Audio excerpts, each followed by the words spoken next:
नमस्कार, मैं अभिषेक उपाध्याय। आप देख रहे हैं टॉप सीक्रेट। उत्तर प्रदेश से जुड़ी हुई एक बहुत ही महत्वपूर्ण रिपोर्ट है। ये रिपोर्ट है एनसीआरबी यानी कि नेशनल क्राइम रिकॉर्ड ब्यूरो। ये वो ब्यूरो है जो देश के गृह मंत्रालय के अंडर में आता है। इस ब्यूरो की रिपोर्ट आई है, साल 2023 की रिपोर्ट है और इस रिपोर्ट में सब साफ है। उत्तर प्रदेश का चेहरा शीशे की तरह साफ है इस रिपोर्ट में। और बढ़ते हुए अपराधों का ग्राफ आप देखेंगे तो आप दंग रह जाएंगे। दंग इसलिए रह जाएंगे क्योंकि योगी आदित्यनाथ के पूरे शासनकाल में जो वो क्रेडिट लेते हैं वो इकलौता है कि सबसे चुस्त कानून व्यवस्था है, लॉ एंड ऑर्डर सबसे बेहतर है, अपराधों पर कंट्रोल है। मगर एनसीआरबी की रिपोर्ट ने इस पूरे के पूरे ये जो ताश का महल था इसको नींव से हिला दिया है। और मैं दोहरा रहा हूं इस बात को कि ये की रिपोर्ट है, यानी कि केंद्र सरकार के गृह मंत्रालय के तहत किसी विपक्ष की सरकार की किसी ये संगठन की रिपोर्ट नहीं है। अब आपको दिखाते हैं ऐसा हुआ क्या है।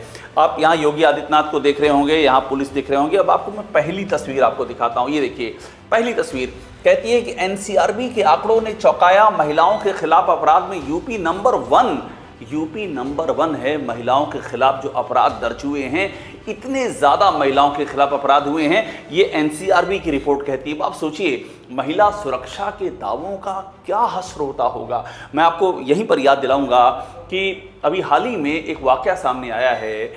रघुराज प्रताप सिंह उर्फ राजा भैया की पत्नी ने गुहार की है योगी आदित्यनाथ से कि महिला होने के नाते वो गुहार कर रही हैं, उनकी बेटी गुहार कर रही है, लेकिन कोई सुनवाई करने वाला नहीं है। उनके ऊपर मुकदमे लादे जा रहे हैं और उनकी कोई सुनवाई नहीं हो रही है। उन्होंने सीधा योगी आदित्यनाथ से सवाल किया है।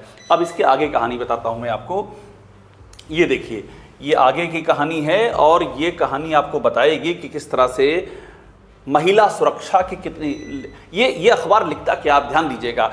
यूपी की योगी सरकार भले ही बेहतर कानून व्यवस्था, महिला सुरक्षा के लाख दावे कर, लेकिन जमीनी आंकड़े कुछ अलग ही तस्वीर पेश कर रहे हैं। जमीनी आंकड़े जो हैं, ये यूपी तक की रिपोर्ट है, वेबसाइट है यूपी तक, और ये इसमें अब डेटा दिया हुआ है।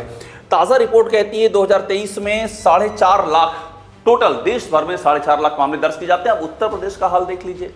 यूपी में इसमें से 66,381 सबसे ज़्यादा, पूरे देश में करीब 4.5 लाख, और यूपी में 66,381 टॉप पर है। इसके बाद महाराष्ट्र है और राजस्थान है। ये उत्तर प्रदेश का आलम है। कानून व्यवस्था की हालत आप देखिए, महिला अपराधों में टॉप पर है यूपी। ये योगी आदित्यनाथ के कानून व्यवस्था की तस्वीर है। अगली तस्वीर देखिए आप। ये तस्वीर अद्भुत है। इसकी हेडलाइन पहले पढ़िएगा। एनसीआरबी रिपोर्ट, हत्या और अपहरण के मामलों में टॉप पर रहे यूपी और बिहार, जानिए अन्य राज्यों का हाल। यूपी और बिहार हत्या और अपहरण के मामलों में टॉप पर हैं। अब मैं आपको यहाँ पर दिखा रहा हूँ और यहाँ जो डिटेल लिखा हुआ है उसको आप पढ़ेंगे तो आपको समझ में आएगा। यहाँ पर अहम बात क्या लिखी है, हत्या और अपहरण। देखिए, आप यहाँ देख रहे होंगे। अब मैं आपको असली कहानी दिखाने जा रहा हूँ इसके बाद की, और वो कहानी है, ये देखिए, इसको पढ़िए। इसको पढ़ना ज़रूरी, मैं इसको अंडरलाइन कर रहा हूँ ताकि क्लियर हो, समझ में आए, ताकि वो, और ये अंडरलाइन करते ही पूरी कहानी समझ में आ जाएगी। ये देखिए, यहाँ जो लिखा हुआ है, हत्या के साथ ही अपहरण यानी पकड़ के मामलों में भी उत्तर प्रदेश, बिहार और महाराष्ट्र टॉप पर। अब इसको और ये क्लियर करता है और ये कहता है यूपी में सबसे अधिक अपहरण की वारदातें हुई हैं। सबसे अधिक अपहरण की वारदातें यूपी में हुई हैं। रोड एक्सीडेंट में भी यूपी टॉप पर है। ये यूपी की एक तरह से जो कानून व्यवस्था और जो ज़मीनी सच्चाई है, उसका आईना है। अब देखिए, ये क्या बोलते हैं कि बलात्कार के मामलों में राजस्थान सबसे अधिक है और यूपी दूसरे नंबर पर है, एमपी तीसरे नंबर पर है। यानी बलात्कार के मामलों में दूसरे नंबर पर, हत्या में पहले नंबर पर, अपहरण में पहले नंबर पर, रोड एक्सीडेंट में पहले नंबर पर। ये यूपी की तस्वीर है। एक के बाद एक आपको हम पूरी कहानी बयां कर रहे हैं। और ये कहानी इसलिए इसको जानना और समझना महत्वपूर्ण है क्योंकि जो दावे किए जाते हैं वो कुछ अलग ही किए जाते हैं। दावे किए जाते हैं कि योगी आदित्यनाथ का जो मेन स्टे है वो कानून और व्यवस्था है, और ये हकीकत। अब देखिए, ये आज का दैनिक जागरण है, फ्रंट पेज है, लखनऊ फ्रंट पेज एडिशन में लिखा है जिला लखनऊ, फ्रंट पेज। अब इसमें क्या लिखा है, हत्या, दुष्कर्म और अपहरण के सबसे अधिक मामले राजधानी में दर्ज। ये यूपी की राजधानी का आलम है। और जिला लखनऊ के बारे में इसमें आगे लिखा हुआ है कि अपराधों के लिए बदनाम रहे गाजियाबाद और कानपुर में हालात सुधरे हैं। गाजियाबाद और कानपुर से भी ज़्यादा खराब यूपी की राजधानी का हाल हो गया है। ये इसमें क्लियर लिखा हुआ है। एसिड अटैक के केसों का जिक्र है दर्ज हुए हैं। साइबर अपराध में भी लखनऊ सबसे आगे है। ये आप फ्रंट पेज जब देखेंगे तो इसमें एक और छोटा सा बॉक्स है, वो कहता है कि जेल में बंद पूर्व कैबिनेट मंत्री पर हमला, सिर में गंभीर चोट। ये गायत्री प्रजापति, ये एक दिन की सारी डेवलपमेंट हैं और ये बता रहे हैं कि उत्तर प्रदेश में क्या चल रहा है। कुछ और तस्वीरें आपको दिखा देता हूँ। ये देखिए, ये तो अभी का आलम है, लेकिन आपको याद होगा कि ये जो एनसीआरबी की रिपोर्ट आई है इसका एक बैकग्राउंड है। ये यूपी में ये 2023 की रिपोर्ट है, लेकिन अभी के हालात आप देखिए। गोरखपुर की बात मैं कर रहा हूँ। ये देखिए, ये गोरखपुर की कहानी है। ये पुलिस चौकी सस्पेंड, तस्करों ने ली एनईटी स्टूडेंट की जान। ये पशु तस्करों ने मार दिया 19 साल के एक विद्यार्थी को। घर वालों ने कहा मुंह में गोली मारी है उसके। ये गोरखपुर का हाल है। पूरी पुलिस चौकी सस्पेंड करनी पड़ी, एडीजी लॉ एंड ऑर्डर को यहाँ पर आना पड़ा। गोरखपुर की एक और तस्वीर देखिए, यहाँ पर अमन मौर्य को 7 गोली मार दी। गोरखपुर में पड़ोसी ने 7 गोली मार दी। ये उस ज़िले की तस्वीर है जहाँ से खुद योगी आदित्यनाथ आते हैं। गोरखपुर का हाल देखा आपने, और अब देखिए बनारस का हाल, जहाँ से पीएम मोदी सांसद हैं। बनारस में क्या होता है? बनारस में मजिस्ट्रेट जांच करनी पड़ती है। पुलिस और वकीलों के बीच में ऐसी लड़ाई छिड़ती है, एक के बाद एक दिन नए नए मोड़ इस लड़ाई में आते जाते हैं और अंतहीन लड़ाई हो जाती है। ये उसकी कहानी है। लेकिन ये कहानियाँ यहाँ ख़त्म नहीं होती हैं।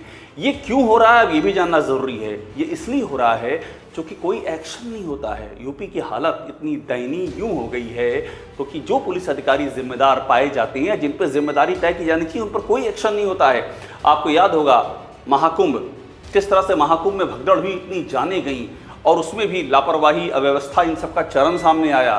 दुनिया का सबसे लंबा जाम लगा, लेकिन प्रशांत कुमार जो उस समय के डीजीपी थे, कार्यवाहक डीजीपी थे, बजाय की जिम्मेदारी तय की जाती, उनके एक्सटेंशन के लिए सरकार ने फाइल भेज दी कि इनका एक्सटेंशन कर दिया जाए।